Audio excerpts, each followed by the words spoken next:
Hello friends, today we will discuss the most common problem among adolescent girls, that is dysmenorrhea. Dysmenorrhea का मतलब है painful menstruation. Menstruation में pen होना is a very common thing, लेकिन when it is of very severe intensity that will affect day-to-day activities is called dysmenorrhea. ठीक है। Dysmenorrhoea दो type का होता है, primary dysmenorrhoea and secondary dysmenorrhoea. Primary dysmenorrhoea में क्या होगा, प्राइमरी डिस्मिनोरिया में पेनफुल मेंस्ट्रुएशन होते हैं विदाउट एनी पेल्विक पैथोलॉजी।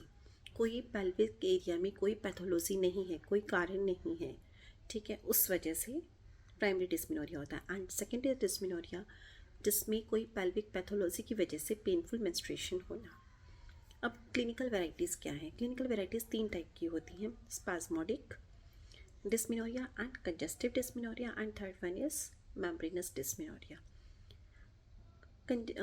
हम स्पाज्मोडिक के बारे में पढ़ते हैं। स्पाज्मोडिक डिस्मिनोरिया ये मोस्टली प्राइमरी डिस्मिनोरिया में होता है। इसमें क्या होगा, डे 1 और डे 2 ऑफ मेंस्ट्रुअल साइकिल को पेन ज़्यादा होता है, पेन ज़्यादा होगा। और वो कैसा पेन होगा, स्पाज्मोडिक क्रैम्पिंग पेन, ठीक है। तो spasmodic cramping pain occurs during the day 1 और day 2 of menstrual cycle is called spasmodic dysmenorrhoea. Second is congestive dysmenorrhoea, जिसमें जो कि पेल्विक कंजेशन की वजह से होता है।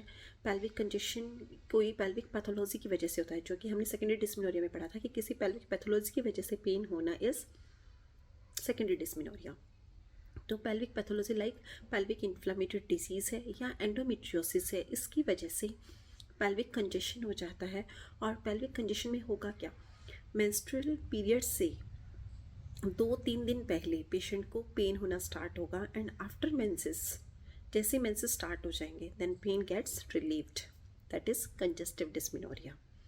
And third one is membranous dysmenorrhoea. ये रेयर टाइप का होता है, ये मोस्टली इसमें फैमिली हिस्ट्री भी पॉजिटिव हो सकती है। ये प्राइमरी डिस्मिनोरिया के पेशेंट्स में होता है। जब क्रैम्पिंग पेन हो रहे होते हैं उस टाइम में पेशेंट को मेम्ब्रेनस एंडोमेट्रियम जो है वो मेम्ब्रेन के फॉर्म में मेम्ब्रेनस डिस्चार्ज होता है, मतलब ब्लड में मेम्ब्रेन के फॉर्म में क्लॉट्स तो आएंगे, साथ में मेम्ब्रेनस पार्ट भी आएगा। मेम्ब्रेन कहाँ से आती है, एंडोमेट्रियम का पार्ट होती है, वो अगर आती है मैं तो अगर मेंस्ट्रुअल साइकिल में मेंस्ट्रुअल ब्लड में मेम्ब्रेनस पार्ट भी आता है, दैट इज बोलते हैं हम उसे मेम्ब्रेनस डिस्मिनोरिया, ठीक है। ये अभी तक हमने मेन टाइप्स पढ़े हैं डिस्मिनोरिया के, and then we will study primary and secondary dysmenorrhoea one by one with its causes, symptoms and how to treat them. So stay tuned, please subscribe and share my channel. Thank you.